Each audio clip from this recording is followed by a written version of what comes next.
Assalamualaikum warahmatullahi wabarakatuh. Di video kali ini saya akan menjelaskan kapan menggunakan do, kapan menggunakan did, dan kapan menggunakan dan. Do artinya mengerjakan atau melakukan. Kata kerja bentuk pertama, kata kerja bentuk kedua atau past, kata kerja bentuk ketiga atau past participle. Do, kata kerja bentuk pertama, digunakan untuk kalimat simple present tense. Kapan menggunakan kalimat simple present tense? Kalau kita ingin menyatakan aktivitas atau kegiatan sehari-hari, menyatakan kebiasaan, menyatakan kebenaran umum atau fakta, menyatakan sesuatu yang terjadwal, gunakan simple present tense. Kalau kita ingin menyatakan sesuatu yang selalu dilakukan, biasa dilakukan, sering dilakukan, kadang-kadang dilakukan, jarang dilakukan, atau bahkan tidak pernah dilakukan, gunakan simple present tense. Contoh, saya selalu mengerjakan pekerjaan rumahku. Ada kata selalu. Jangan lupa untuk sesuatu yang selalu dilakukan, biasa dilakukan, sering dilakukan, kadang-kadang dilakukan, jarang dilakukan, atau bahkan tidak pernah dilakukan, gunakan simple present tense. Simple present tense maksudnya kata kerja yang digunakan adalah kata kerja bentuk pertama. Di sini kata kerja bentuk pertama dari kata mengerjakan yaitu do.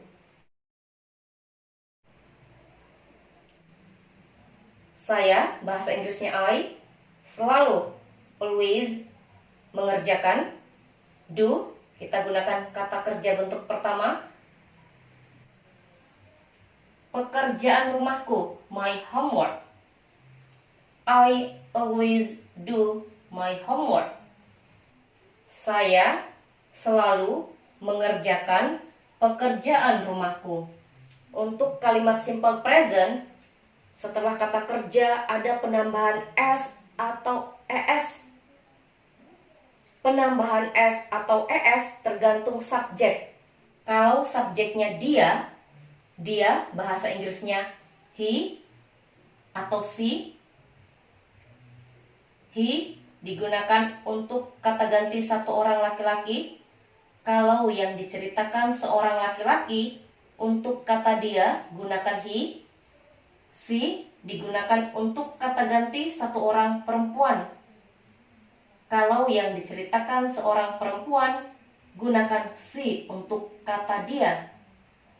Kalau subjeknya he atau she, pada kata kerjanya tambahkan s atau es. V1 maksudnya verb 1, ada s atau es. Ini maksudnya setelah kata kerja bentuk pertama, tambahkan s atau es kalau subjeknya he atau she. Kata kerja yang berakhiran dengan huruf ch, sh, x, o, dan z, setelah kata kerja atau di belakang kata kerja, tambahkan es. Di sini do, contohnya menjadi does, tambahkan es. Kalau subjeknya saya, kamu, mereka, kami, pada kata kerjanya tidak tambahkan s atau es. Kalau subjek atau nama yang disebutkan lebih dari satu, pada kata kerjanya tidak tambahkan s atau es. Di sini contohnya I. Kalau subjeknya I, pada kata kerjanya tidak tambahkan s atau es.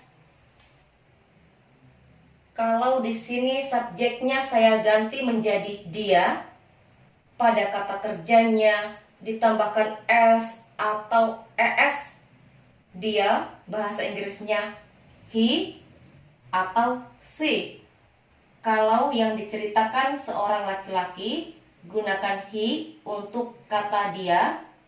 Kalau yang diceritakan seorang perempuan, gunakan she untuk kata dia.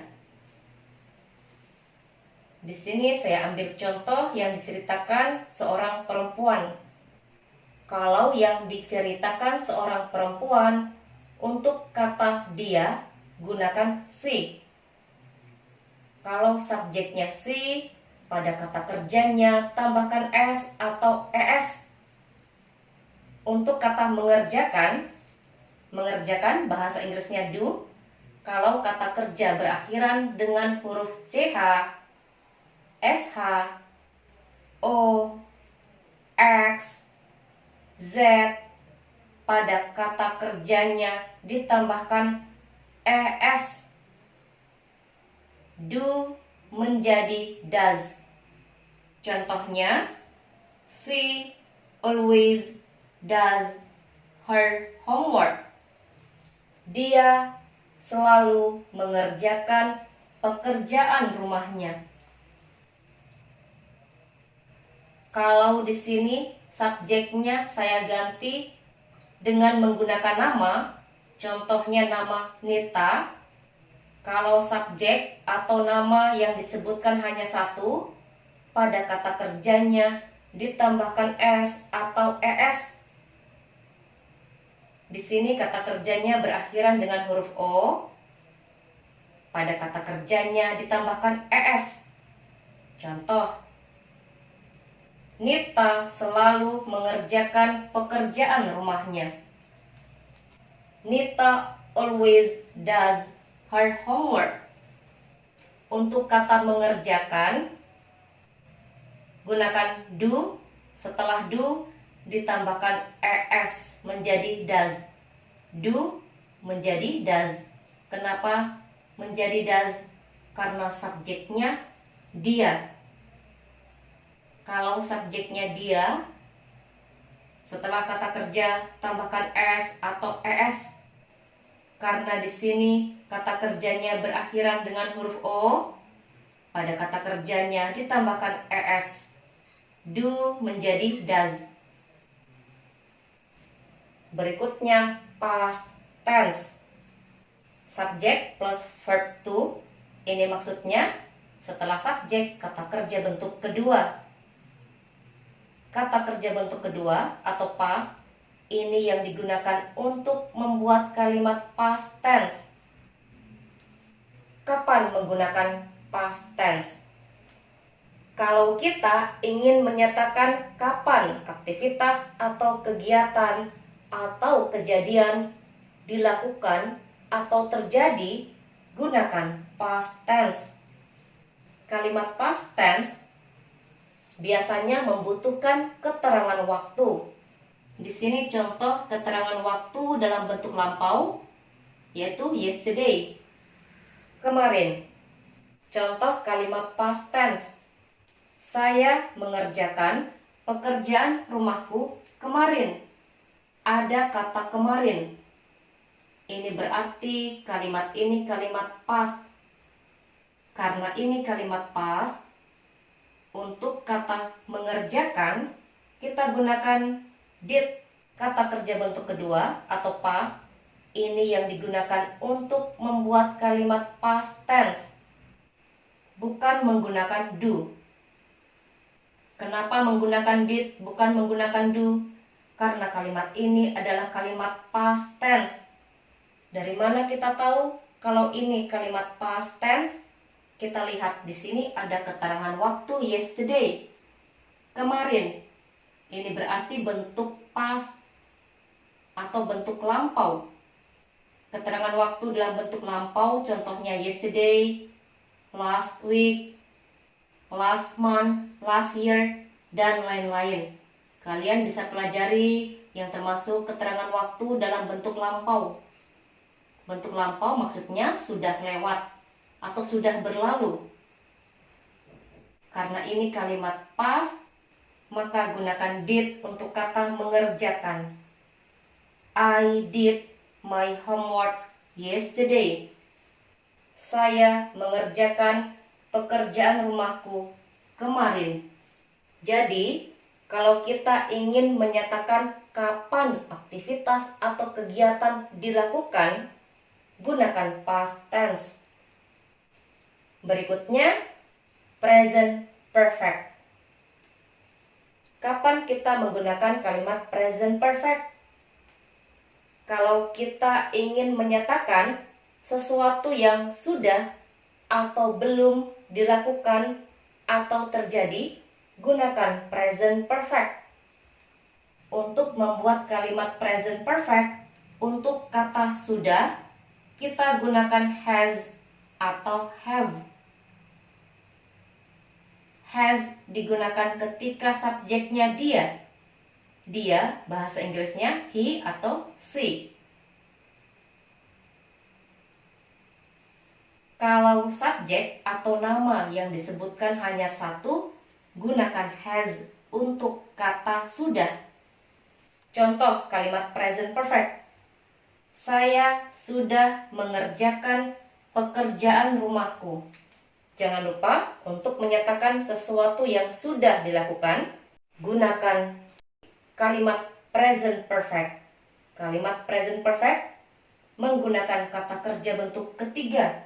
Ini yang digunakan untuk membuat kalimat present perfect. Kata kerja bentuk ketiga atau past participle. Untuk kata mengerjakan kita gunakan done. I have done my homework. Saya sudah mengerjakan pekerjaan rumahku.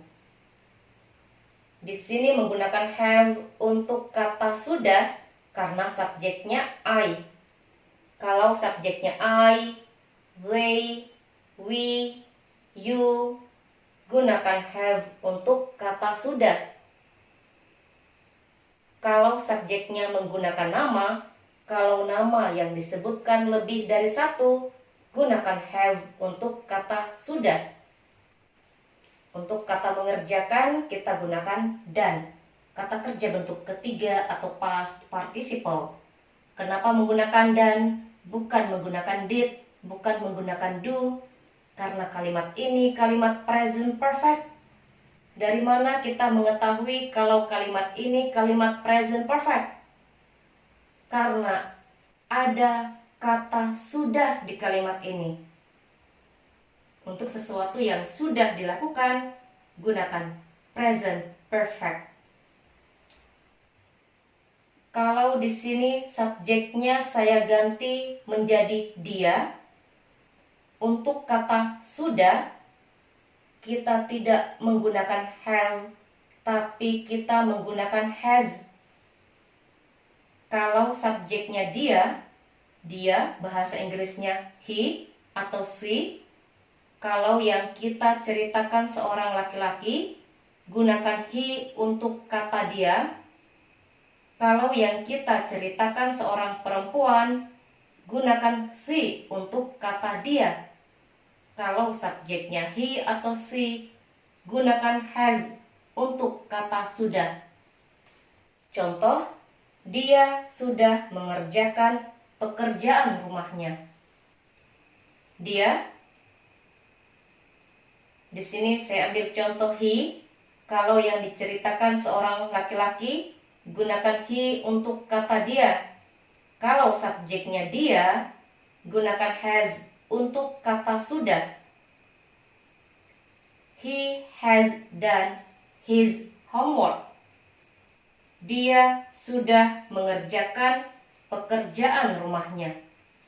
Kalau di sini saya ganti menjadi nama, kalau hanya satu nama yang disebutkan, gunakan has untuk kata sudah.